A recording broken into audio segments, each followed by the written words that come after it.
Pois é, bem-vindo amigos aí do poker, eu sou Juliano Maisano, esse é mais um BSOP aqui no Band Esportes, aí as belas imagens da Bahia, de Salvador e da costa do Sauípe. Ao meu lado aqui o Vitor Marques, o Vitão, que vai ajudar a comentar aqui esse BSOP de hoje, etapa Costa do Sauípe, é o segundo episódio dessa etapa. E aí, Vitão, tudo bom? Juju, muito boa noite aí aos amigos fãs do poker aí que estão ligados no Band Esportes. Estamos aqui para mostrar aí mais um segmento aqui da Costa do Sauípe. Você vê uma mesa muito boa aí com o André Acari, Rodrigo Garrido, Piragibe Júnior, Guto Boller, jogador clássico, Christian Cruel, né, o nosso pioneiro do poker nacional. Tem a Rosa Amélia, presença feminina na mesa. Tá show de bola hoje. Hoje tem para todos os gostos. Vamos acompanhar aí muito poker de alto nível na tela do Band Esportes. A gente vê ali com poucas fichas o Egon Faveiro e o Fábio Souza. Fábio Souza, que por 2 anos consecutivos foi um dos melhores brasileiros aí na World Series of Poker, né, no main event da World Series. Ele é o primeiro ali no 101 de laranja, camisa do Fluminense. Uma mesa realmente estrelada. A gente viu semana passada mãos muito interessantes aqui. Eu tava com o Bueno e agora a gente volta aí no blind 1.200, 2.400. Os antes são de 300. E os jogadores mais apertados aí estão com 40 mil e os maiores com 160 mil, mais ou menos, Vitão. Exatamente, Rodrigo Garrido, né? Rodrigo Garrido tendo a liderança aí dessa mesa. Vamos acompanhar. O André Acari já chega fazendo o que ele gosta de fazer, que é da raise, né? Sobe para 5.100. Essa mesa foi bastante agitada, né? A gente teve o prazer de transmitir pela TV Poker Pro. O pessoal de casa gostou muito. Aí você vê o Piragibe Júnior, jogador de Belém do Pará, filho do Piragibe, né? Como vocês devem ter percebido pelo Piragibe Júnior. Piragibe que é um jogador bastante experiente, Juju. Isso, o Piragibe Júnior aí aparecendo nos últimos... no último ano, vamos dizer, ele completou 18 anos, começou a jogar no passado, jogando muito bem já com a experiência do pai, experiência da família, jogando todos os BSOPs, todos os LAPTs, os eventos importantes do Brasil e da América Latina, se dando muito bem. Eu estou gostando muito do jogo dele. A semana passada ele mostrou mãos muito interessantes e acho que tem um belo futuro aí o Piragibe Júnior. Um abraço para ele e para a família toda, grandes amigos nossos. E Vitão, a gente vê o Acari subiu, né, com As e 4 numa posição, ele era o TG mais um, vamos dizer, quer dizer, um dos primeiros a falar, uma posição que normalmente se deve dar fold com As e 4. Ele, por ser mais experiente e querer jogar pós-flop, aumentou. Engraçado que todos os outros, depois que o Piragibe paga, começam a pagar. O Garrido pagou com 9,6 de copas no botão. Depois de um call, o Garrido se sente ali com odds ali para pagar, com posição, né, ele tem. Isso. Então ele vai poder jogar esse flop aí, tem bastante ficha, fica mais fácil para ele. E o Guto defendeu o blind com tanta gente entrando com As e 9. Agora, engraçado que ninguém acertou o flop, e o Piragibe, que tem um par de 8, é quem tá melhor aí. Só que, com certeza, ele não deve estar achando que ninguém tem um valete nem uma dama, né? Então, quer dizer, vamos ver se ele vai ter alguma confiança. O Acari, pelo visto, vai apostar de novo. Com mais 3 jogadores aí na mão, fica difícil de ter a confiança com 8-8, de ter a melhor mão. E o Acari faz o que a gente chama de continuation bet ou c-bet. Ele foi o agressor principal antes do flop, bateu o flop e ele continua atirando, como se ele dissesse, eu tenho As e dama, ou tenho um par de rei. A melhor mão é minha, né? Isso, e ele não tem nada, mas ele atira e olha, a gente viu, o Piragibe, como a gente imaginou, já foi o primeiro a largar, os outros não tem nada aí.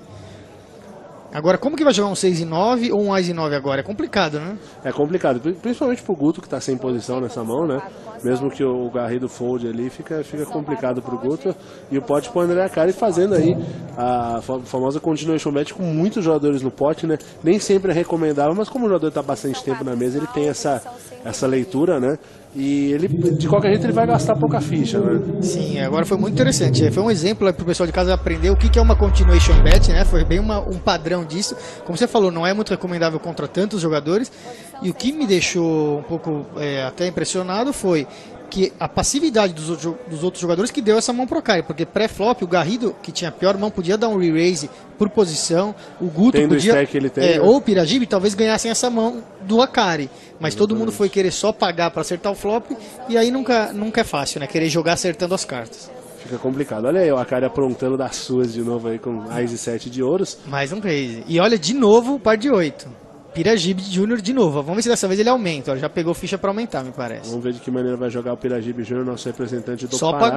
Só pagou, olha só. Olha, a mão bem parecida com a mão anterior, só que dessa vez ninguém mais está entrando. Olha, valete dama no botão, Christian Cruel também. Vamos ver se vai fazer igual o Garrido fez. Já pagou também, quer dizer, uma mão bem parecida, Vitão. Será que vai acabar do mesmo jeito?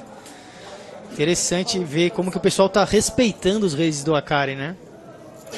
E a Rosa Amélia no botão também pagou com as valete. Com uma mão interessantíssima aí. Uma mão bem similar à mão anterior, onde o Guto tinha As e 9 no botão, né? O Piragibe também tinha par de 8. E olha, agora o pessoal acertou, né? O Cru... E até o próprio Akari, né? Ele tem um pedaço ali, né? Isso, ele acertou 2 pares, né? É difícil ele, às vezes, imaginar que alguém tem a dama, já que tem 2 damas já na mesa. E o Christian Cru que trincou aí, deve estar sentindo um pouco tranquilo nesse momento. E ele é o último a falar ainda, ele tem a melhor posição. Quem fala primeiro é a Rosamélia aí no botão, deu mesa, o Akari deu mesa. E o Piragibe Júnior também está se sentindo bem.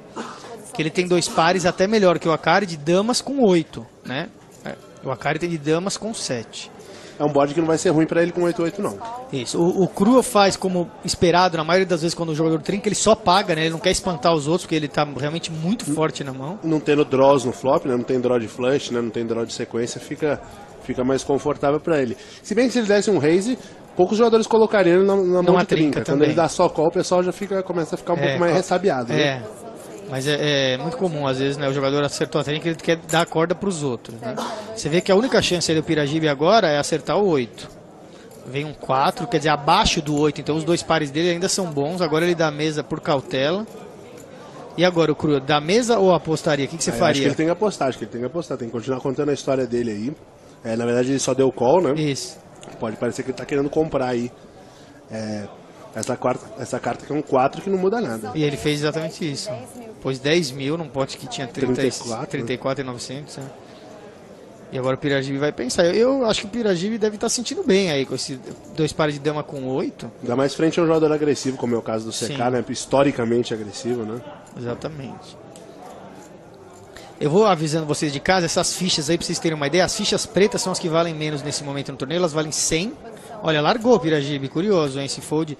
As amarelas valem 1000, as rosas valem 500, então é preta 100, rosa 500, amarela 1000 e azul que vale mais, vale 5000. Então quem tem mais fichas aí, você vê pelo volume de fichas, mas as pretas são a que valem menos.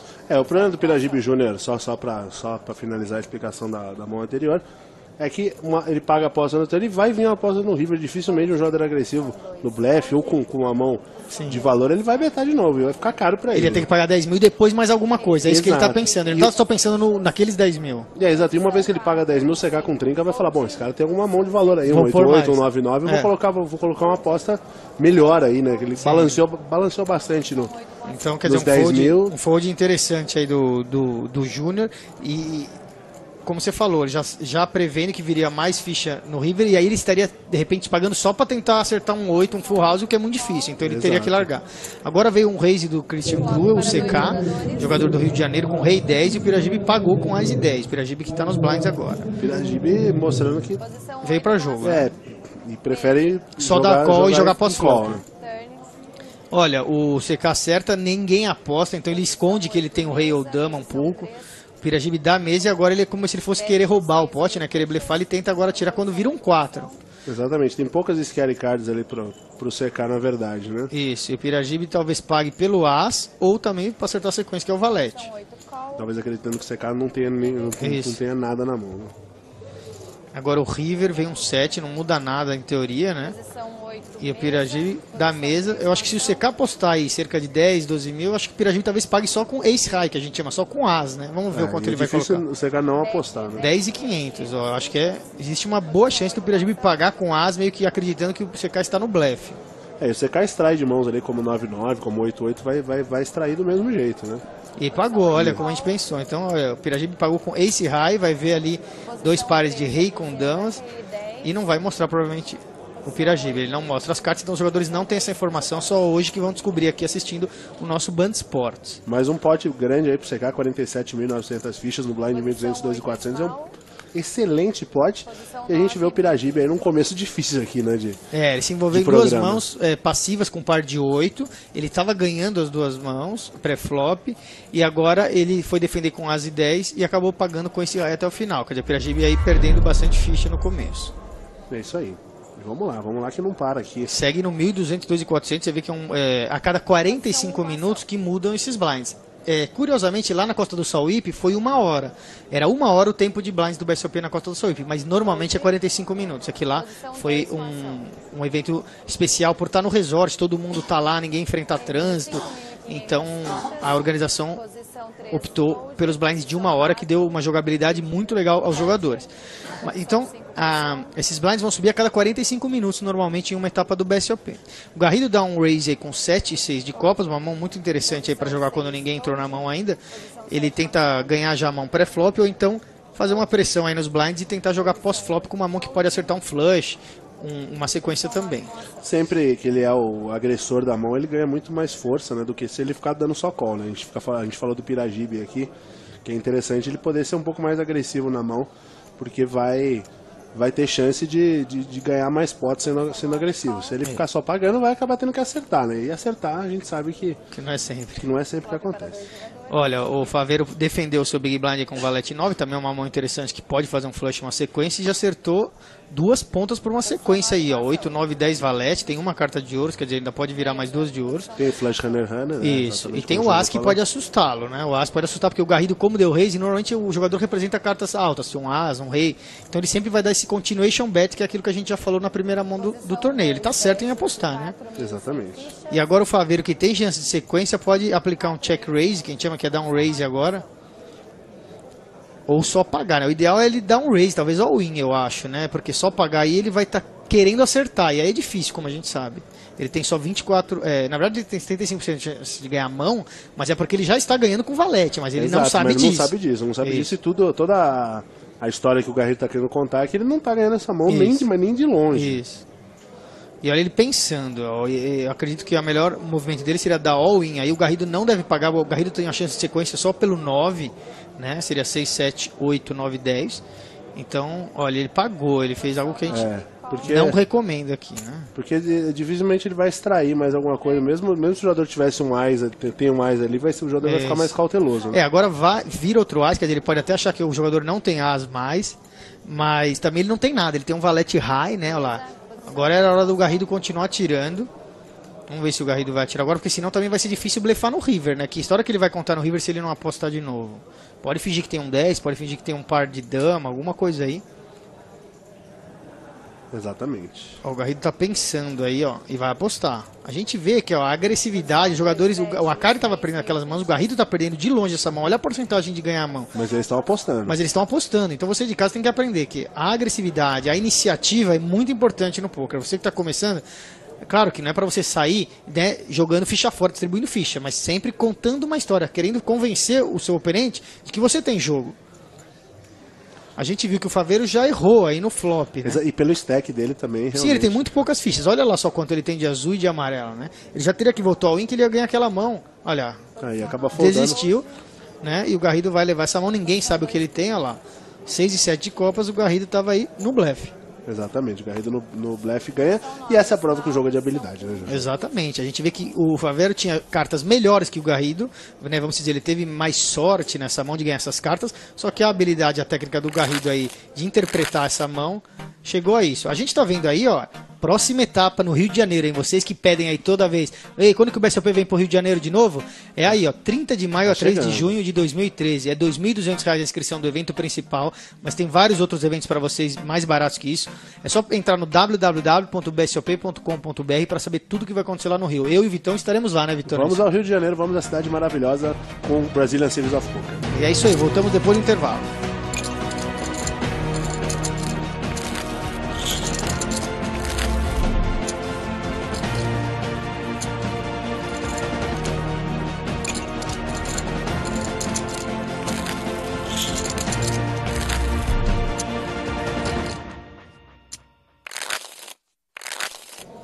Pois é, estamos de volta aí, a gente viu aí no primeiro bloco mãos interessantíssimas aí, onde as mãos inferiores levaram aí, né, na base da técnica, da habilidade e da agressividade, e agora temos um Ás e Dama na microcâmera especial aqui do PokerStars, PokerStars.net. Uma dica para você que quer jogar em casa, só entrar no PokerStars.net, abrir sua conta online e você pode jogar aí poker, inclusive ir para o BSOP de graça, né? Tem torneios gratuitos lá para você jogar, se classificar e ser um dos jogadores que vai jogar sem pagar nada. Piragibe Júnior finalmente dando um raise aí com as damas, mostrando a agressividade, né? Ele primeiro abrir a mão, tá no UTG, ele é o primeiro a falar, ou é o segundo, se eu não me engano. Vamos lá, Piragibe Júnior. E o Garrido pagando com as valete, né? A gente tá vendo muitos jogadores só pagando em posição, ninguém aplicou o re-raise ainda no programa de hoje, hein? O pessoal tá jogando, querendo jogar depois do flop, o que a gente chama do jogo pós-flop. E o Guto com par de 7. O que ele vai fazer agora? Também tem posição, vai só pagar. Na verdade, também ele vai tentar acertar aí um 7, porque se vira aí 10, valete, dama, rei, aí ele vai ficar com medo, ele né? vai tentar jogar um pote. Quando fica multi-way, o pote já não fica pequeno, né? A gente fala que o jogador vai querer jogar um pote pequeno trincar ali com par de 7, mas já não vai jogar, né? E agora o Akari também paga e entra com par de 3, e o Big Blind, que é o Cariola, o Rodrigo Cariola, vai pagar também com... Vamos ver o que ele tem. Vamos ver o que apresenta. Acho que não vai nem caber na tela, a gente já tem aqui 4 jogadores na mão. Ali, vamos ver o que ele tem. Rodrigo Cariola, valete 10 na empadinha, a mão que eu mais gosto, né? Olha só, churrasquinho na laje, hein, todo mundo entrou nessa mão. Todo mundo, só e olha, trincaram já, a Diller Nicole não entrou porque não dava mais, né? O Guto trincou. O Rodrigo acertou o top pair, o valete. O Garrido também acertou o top pair, o valete. Olha, que mão, hein? Exatamente. Só a cara de Piragibe Júnior aí que tem um fold mais ou menos fácil nessa mão, né? 3 jogadores têm mãos boas e o Rodrigo tem a chance da sequência, né? É verdade. Com 8 ele faz a sequência. Além de ter acertado o melhor par, exatamente. E quem sai atirando é o Garrido. É o Rodrigo Garrido que deu call só no pré-flop. E acertou o as-valete, né? Então justo aí esse bet dele de 8 mil. O Guto que trincou. Vamos ver se ele só dá o call pra ver se alguém blefa aí, ou se ele vai ter medo da sequência ou do flush, né? Que tem 2 cartas de copas. Muita gente jogando, então às vezes o jogador se assusta um pouco, né? Já deu raise, já deu aumento. 17.300. O Guto precisa proteger essa mão porque tem 2 cartas de copas e muitas cartas ruins para bater no turn para ele. Então eu acho que é interessante ele colocar dinheiro no pote para maximizar o valor da sua mão e também evitar de dar carta grátis, aí, carta barata para os jogadores que estão no flush. No caso, a gente vê que só o Rodrigo Cariola mesmo tem a chance de uma sequência. Que tem a chance de sequência, mas ele tem que defender a mão, principalmente contra tantos jogadores, né? Se tivesse só no mano a mano, que a gente chama heads up, ele contra um, talvez ele pudesse dar o slow play, que a gente chama que é só pagar, fingir que não tá tão forte, para tentar extrair mais blefe ou aposta dos outros jogadores. Mas contra 5, certeza que alguém vai ir pra sequência ou pro flush, né? Exatamente. E o Cariola pensando muito, ele que realmente tem ali o valete e a chance da sequência. É uma mão bem interessante do Cariola. Olha, largaram, hein? Ele largou, o Piragibe largou, e o Garrido, que apostou com as valete, começa a achar que talvez as valete não seja o melhor jogo aí, né? O Guto é um jogador duro, um jogador tight, tá? O Guto é um jogador aí que já joga há algum tempo, ele é do Rio de Janeiro. O problema é que tem muito flash draw que dá raise nessas mãos, né? Draws de sequência aí com 10 e dama, por exemplo, então o Garrido deve estar avaliando essas possibilidades. O Garrido também é o chip leader, ele tem muita ficha, ele pode talvez se dar o luxo aí de pagar e ver se o Guto vai continuar com a agressividade depois do flop aí no turn, que é a 4ª carta que vai virar. A chance do Garrido, você vê 5% só de ganhar essa mão, seria aí fazer um full house, né? Ou um flush runner que já não tem mais chance. Agora não dá mais, se virasse copas e copas ele faria um flush. Agora com a dama... E o Guto aparenta uma intranquilidade ali, uma ansiedade na mão. Claro que isso não é suficiente para ninguém tomar decisões, mas... Olha, ele põe 20 mil, é uma aposta um pouco baixa, né? Tinha 60 mil, vamos dizer, 65 mil, ele põe 20 mil, só quer dizer, menos da metade aí. Baixa em comparação ao pote que estava grande, portanto a gente acaba não protegendo a mão da maneira adequada, nem colocando... nem colocando ficha para extrair mais valor, né? Certo, mas também agora pro Garrido começa a ficar ruim também, né? Por mais que seja pouco em relação ao pote, já bateu uma dama, né? Já ele pensa, nossa, será que mais valete tá... O Guto é um jogador duro, tá se mostrando aí.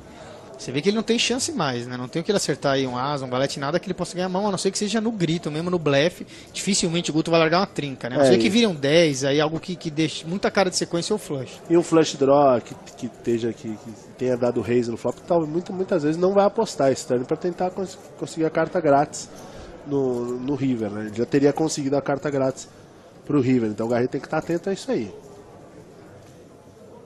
E ele efetuou o call, hein? Olha só, quase 100 mil fichas aí, Juliano. Que pote, hein?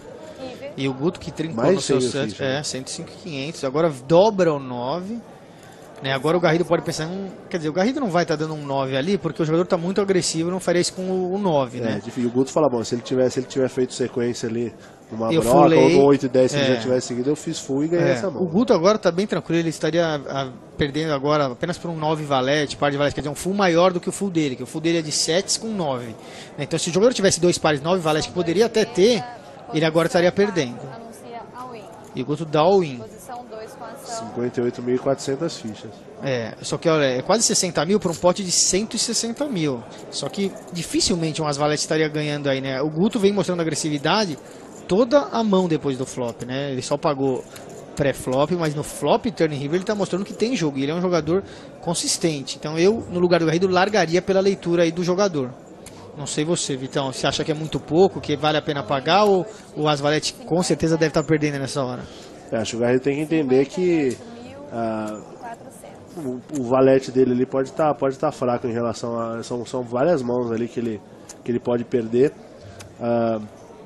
Depois da dama bater, pode ter um dame valete ali que o jogador deu raise no pré-flop para tentar salvar a mão dele. Então acho que mesmo assim os odds não vão começar pro Garrido não.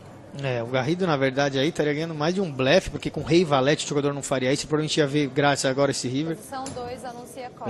Pagou. Deu call, o Garrido vai mostrar deu um call aí, vai perder mais 60 mil fichas quase aí com esse call. É um pote de 200 mil. All in call, showdown.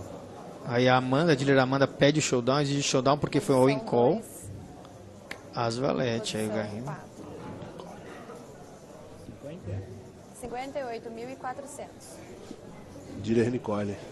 É a Nicole, achei que era a Amanda do Rio, é a Nicole. Duas morenas bonitas, né? A gente fica confuso. Mas... É verdade, é a Nicole, que a gente chama de Nick, né, o apelido, então um beijo também pra Nicole e pra Amanda. É que a Amanda tava no programa anterior aqui e elas de costas são parecidas. Com certeza.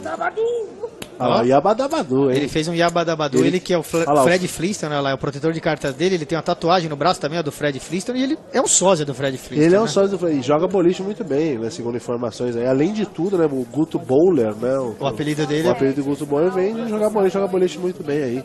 E torce pro Flamengo, torcedor do Flamengo fanático. Então aí, bela mão do Guto aí com full house.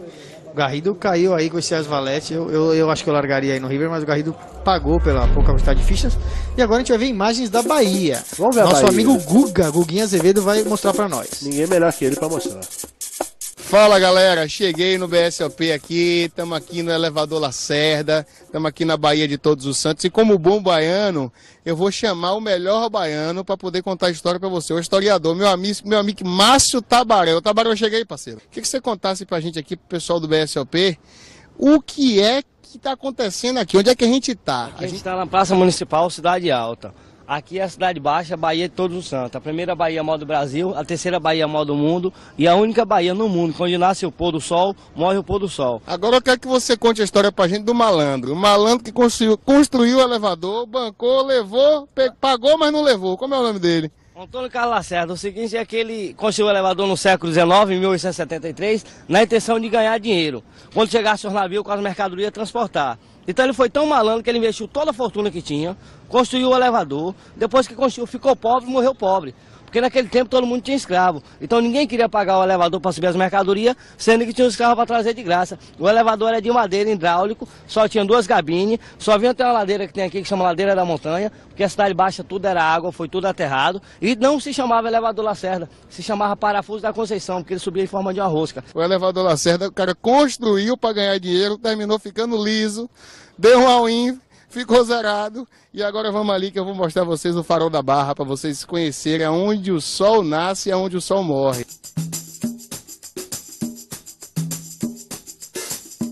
Galera, aqui que vocês vão ver o Carnaval da Bahia. Aí onde vocês estão vendo, fica tudo engarrafado de trio elétrico. Até encontrei Mojave em cima de um trio outro dia aqui. Eu tava num trio, ele tava em outro, a gente trocou tchau.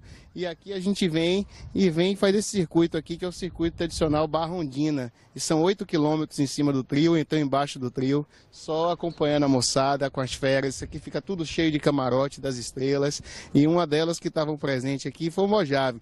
E como eu sou procurador de Rob Gol aqui na Bahia, né, ele fez essa procuração em nosso nome para a gente representá-lo. Mais um patrimônio que Rob Gol está comprando, o Farol da Barra. Agora, detalhe porque Rob Gol está comprando esse patrimônio, né? Aqui é o único lugar do mundo e do planeta que você consegue ver o sol nascer, porque você está aqui com a visão total da visão quando o sol nasce, e ver o sol morrer.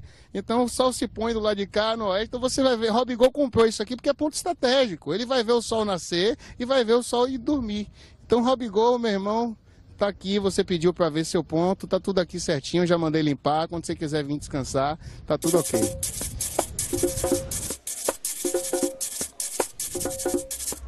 Esse foi o Guga apresentando a Bahia. Pra quem não conhece o Guga e o Robigol, uma brincadeira que ele tá fazendo aí. O Robigol é o diretor de torneios do BSOP, o Robinson Quiroga, nosso amigo aí, um dos organizadores do BSOP, o diretor aí, um dos melhores do país. E a gente brinca muito com ele, né, que ele compra aí os prédios mais caros, os lugares mais legais, e o Guga fez essa brincadeira, né, Vitão? O Robigol que é apreciador, né, de bons vinhos, bons restaurantes, né, ele acaba sendo vítima aí da chacota da galera, né? Mas ele gosta dessa brincadeira. Então um abraço para o Guga, um abraço para o Robigol aí. O Guguinha que desenvoltura com o microfone. Você gostou? O Guga apresentou para nós. Ele vou ficar sem emprego, assim. Né? Ele apresentou na semana passada o estádio novo, né? Ali a Arena na Fonte Nova. E agora apresentou o Elevador Lacerda e o Farol da Barra. É isso aí, voltamos pro jogo aqui. O Guto Bowler, né? Que ganhou aquela mão muito boa, muito grande ali do Rodrigo Garrido com o full, né? Acertou a trinca no flop e o full no river. Agora deu um raise com a Ice Dama e agora tá em maus lençóis, que a Rosamélia tem Ice Rei, uma das mãos que mais vamos dizer, uma das mãos que mais dá problema é a Ice Dama nessas horas, né, Vitão? Exatamente, é complicado. A Rosamélia aí, jogadora de Minas Gerais, né? Rosamélia que já jogou PCA, né? Já jogou WSOP. Muito experiente, ela joga muitos eventos internacionais, a Rosamélia. E ela que é esteticista lá em Minas Gerais. Né? A Rosamélia cuida da beleza. Ixi, olha só, agora mais problema. Ela só deu call com a Ice Rei. Atenção, Brasil. O que demonstra uma certa fraqueza. E agora o Akari vai com 10-10, seguramente ia arranjar confusão aí, né? Porque ele não deve só pagar, ele deve dar um re-raise, seria o normal aí do jogador como o Akari, né? Exatamente. A gente fala do Ice Dama, para vocês saberem, né? O Doyle Bronson, um dos jogadores mais famosos do mundo, sempre fala que a mão que ele mais perdeu dinheiro e torneios foi a Ice Dama. Por quê? Porque é uma mão forte o suficiente para você não querer largar ela no all-in, mas também é fraca porque muitas vezes vai se defrontar contra a Ice Rei, contra a Ice Ice, contra a Rei Rei, contra a Dama Dama. Por isso que a Ice Dama é uma mão perigosíssima. Tem que saber largar a Ice Dama. E como a gente imaginou, a Akari deu re-raise, também normal, jogada dele padrão. Um re-raise alto. Re-raise forte, 25.700. Ele sabe que o Guto é um jogador tight, então ele sabe que o Guto deve ter jogo, por isso que ele deixa o re-raise forte.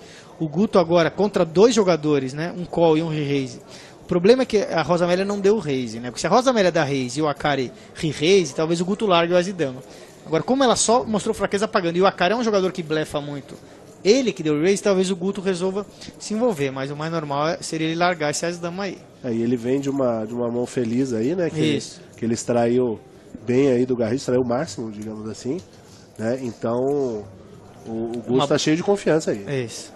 E olha a Rosamélia já pensando, antes do Guto resolver o que vai fazer, ela já tá pensando o que ela vai fazer, né? Interessante que a jogada tá no Guto, mas é ela que já tá fazendo aquela feição. Se ele tivesse olhando para ela, ele podia pegar algum tel dela, né? Alguma pista dela, dizendo, nossa, ela também deve estar forte, deixa eu já largar minha mão aqui.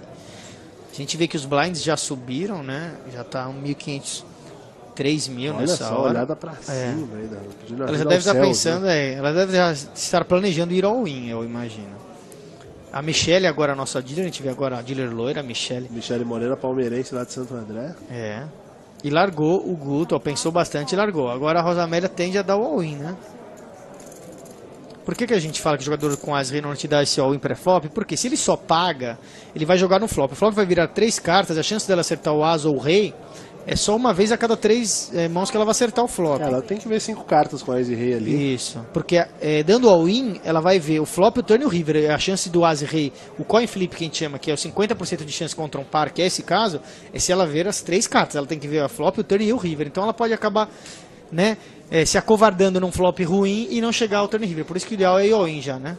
Agora o que acontece? O André, ele faz uma cara feia quando a Rosamélia dá o all-in, mas ele percebe que ela só deu call ali no meio do caminho, né, no raise do Guto. Então, ele acredita que o 10-10 dele esteja flipando ou esteja bem na frente. E é o caso, ele acha aí o famoso coin flip, né? O coin flip é isso aí, quando os jogadores têm quase 50% de chance os dois. É um par contra 2 cartas acima. E na verdade vem um par de valete, então a Rosamélia precisa acertar o As ou o Rei, ou 2 espadas aí para fazer um flush com o Rei dela, né? Exatamente. O Akari agora foi um flop bom para ele, né? A chance dela cair para 27%, turn cara, olha. Ia ver o Rei. Então agora o Akari precisa acertar o 10. A única chance dele é acertar um 10, só tem 2 10, né? O 10 de espada, o 10 de copas. Rosamélia tomou a dianteira aí, forte aí. Vai dar uma bela machucada aí no stack do André Akari. E olha, acertou o As também, acertou 2 pares. Nem precisava, né? De goleada ganhou. Isso, olha, dá um beijo. Dá um beijo, Esportividade é isso aí, né? Tipo, desculpa, meu filho. Desculpa, eu tomei quase todas as suas fichas. Olha lá. Ela não gosta de flop não, tá? E o Fábio Souza, ainda Fábio falou- Souza brincou, ela não gosta dos flop, porque ela tinha falado que não gosta de ver flop. Ela falou, flop ela não gosta, mas o turn e river ela adorou, né? Falou que o sotaque de carioca bonito, do flop ela não gosta, mas turn river gosta muito.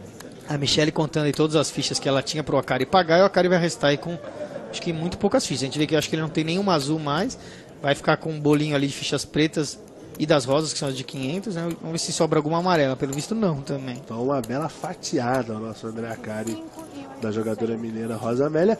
E uma mão normal, né? Depois a única coisa que me estranhou realmente foi o call, né? Dela. O cold call dela no raise do Guto Moura. Acho que ela poderia... Isso. Acho que o desfecho talvez fosse o mesmo. Talvez fosse mesmo. Se ela desse um re-raise, o Akari talvez fosse outro re-raise ou um all-in, ela iria pagar.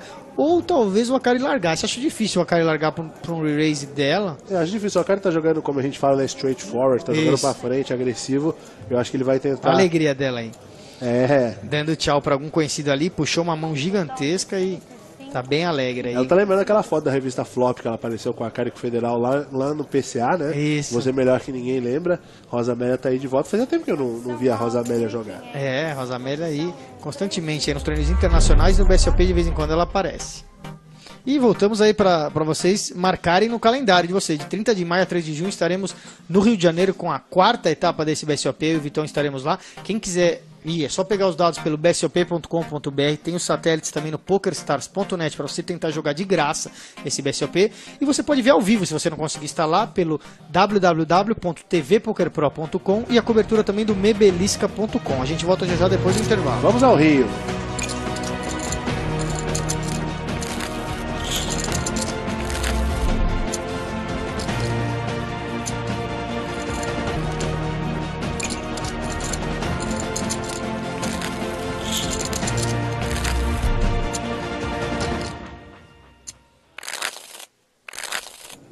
Pois é, estamos de volta aqui com o terceiro e último bloco desse BSOP Costa do Sol IP, os blinds 1.500, 3.000, antes de 400. Já vou dar uma dica para vocês que gostam aí de interagir nas redes sociais. O Twitter do BSOP é @BSOPoficial, o meu Twitter é @jmaezano, o Twitter do Vitão aqui ao meu lado é o @chapazapata e o Twitter do Band Sports é o @BandSportsTV.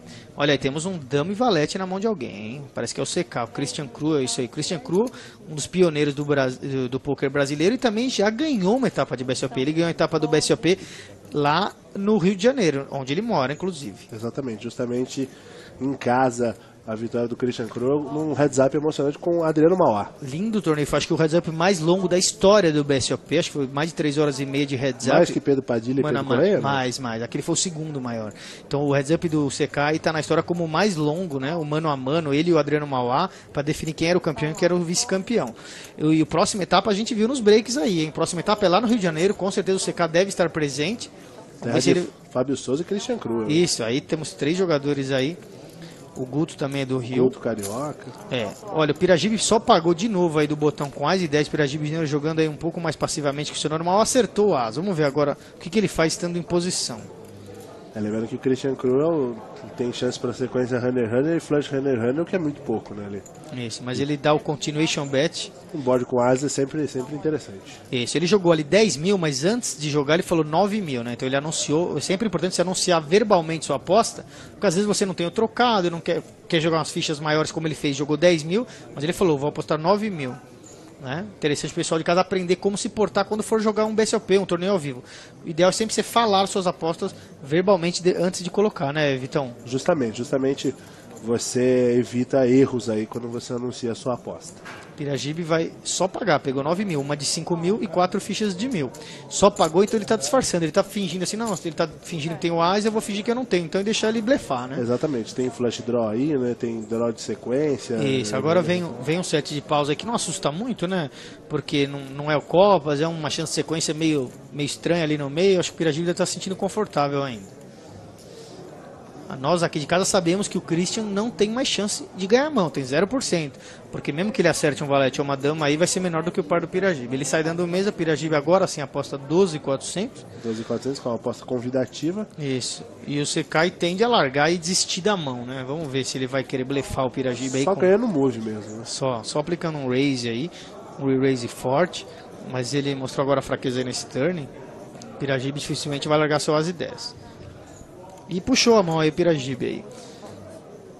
Piragibe que mora lá em Belém do Pará, junto com a família, Piragibe, irmã, a mãe, o nosso amigo PC Portuga e a Isabel também, que são lá do Belém. Lá de Belém. Galera muito legal. Do Pará, né? sempre contribuindo aí pro poker nacional com grandes jogadores e grandes pessoas também. Isso. Aliás, alguns deles estão lá em Monte Carlo, né? Tá rolando o EPT, o European Poker Tour em Monte Carlo, lá em Mônaco. O PC tá lá, não? O PC tá lá, o André Acari tá lá, muita gente lá, então vocês Gabriel podem acompanhar. Otranto. O Gabriel Otranto. Temos o Vitor Esbrissa, que ganhou o LAPT em São Paulo, também foi para lá. Quem quiser acompanhar, fica de olho aí no site, né? superpoker.com.br, tem todas as notícias do que está acontecendo aí no poker mundial e brasileiro, e também no tvpokerpro.com, que vai transmitir ao vivo a mesa televisionada do EPT todos esses dias aí nessa semana. Fiquem de olho, o Vitão vai comentar nesse domingo a mesa final do EPT. Quem sabe um brasileiro vai estar lá, né, Vitão? Domingueira, tamo lá e na torcida por um brasileiro aí, por toda essa armada brasileira muito forte. Domingo ao vivo no tvpokerpro.com, vamos levar aí as emoções do European Poker Tour Monte Carlo, sua mesa final, na sua casa. É isso aí, Piragibe dando um raise com rei 10, tomou um all-in aí do Faveiro, que agora deve estar short, né? Olha, só 24.800, né? Ele que jogou ali passivamente, a gente viu uma chance de sequência, que ele tinha valete 9. Agora o Piragibe vai ter que pagar, né? Porque ele já pôs... vai dar fold, né? ele já pôs 7.700, ele vai ter que pôr mais, menos que 20 mil aí. Então ele deve pagar e vai ser um coin flip, que a gente chama, que a gente já falou algumas vezes. O que é o coin flip, né? Literalmente é jogar uma moeda, aquela coisa de cara ou coroa. Por quê? Porque quando é um par contra duas cartas acima, é quase que 50% de chance para cada um. É quase que qualquer um tem chance quase igual. O par sempre tem uma vantagenzinha, né, Vitão? Depende se as outras cartas são do mesmo naipe ou não, para fazer flush. Exatamente. Aí deve ser, vamos ver ali, ó, 55 contra 44. Mais apertado aí. Isso. Vamos lá, 9-9 e rei 10, Piragibe com rei 10, Faveiro com 9-9, Faveiro que jogou aquela mão com duas pontas de maneira, digamos assim, pouco ortodoxa, né, pelo seu stack, agora ficou um pouco comprometido e teve que ir ao in nessa mão aí contra Piragibe Isso Júnior. já foi um bom flop para ele, né? Ele tem a chance de sequência e ainda tá com o melhor par. Então o Piragibe tá caçando aí um 10 ou um rei ou duas cartas de paus para fazer o flush. Né? Exatamente, Tânica, olha aí. Ui, veio o rei. Esse Agora, rei tá aparecendo no turn bastante. Agora aí, sim ficou ruim pro Faveiro, ele precisa de um 6 ou um 9, né? Para seguir ou para trincar. Exatamente. E vamos ver, não veio, Faveiro eliminado. Aí por que a gente fala que é ruim você chegar a ficar com tantas poucas fichas? Porque se ele tivesse, vamos supor, 60 mil fichas, ele dava o all-in e o Piragibe não ia pagar com rei 10. Então ele já ganhava pré-flop à mão. Ele se deixou ficar tão pequeno, esperando tanto, que ficou sem armas, né, Vitão? É importante você tentar fazer esses movimentos, antes de ficar tão pequeno. Exatamente, quando ele já tinha aí quase 8 blinds, né, aquela situação dele, aí fica muito complicado. Não tem fold equity, né, que a gente chama, não tem takedown, então ele vai acabar encontrando, sempre que ele der all-in, ele vai acabar encontrando alguém que pague, e aí a gente sabe que já não depende mais do jogador. Né? Depende aí das cartas e não mais do jogador, o que a gente quer sempre evitar. A gente quer jogar. Ó, o all-in agora é do Acari, ele sobrou só com 14.300 depois daquela fatiada que tomou contra a Rosamélia. Então agora ele que deu o all-in já do UTG, né? Ele já saiu dando all-in porque ele vai ser o blind na próxima mão, ele vai ter que pagar obrigatoriamente. Então agora ele obviamente também vai ser pago por alguém que tem alguma carta mais ou menos. Aí foi o próprio CK, né? O Christian Cru com um par de 10 deve dar um raise aí por cima para isolar talvez. Olha, ele só pagou. Só deu call o Christian Cru. Isso, tá tentando atrair aí talvez mais gente com o seu par de 10.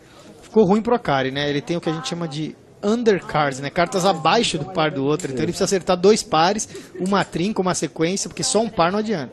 Exatamente, um duelo que a gente sempre gosta de ver entre dois grandes jogadores, dois grandes nomes do nosso poker aí. São dois dos maiores nomes aí do poker nacional, né? André Acari e Christian Cru. Acari aí ficou sem armas, né, sem munição depois de ser fatiado naquela mão contra a Rosamélia. Mas acertou seu 9. Acertou 9, ainda não é o suficiente, como a gente falou. Ele precisa acertar mais do que um 9, mais do que um par. Ele precisa acertar agora outro par ou uma trinca.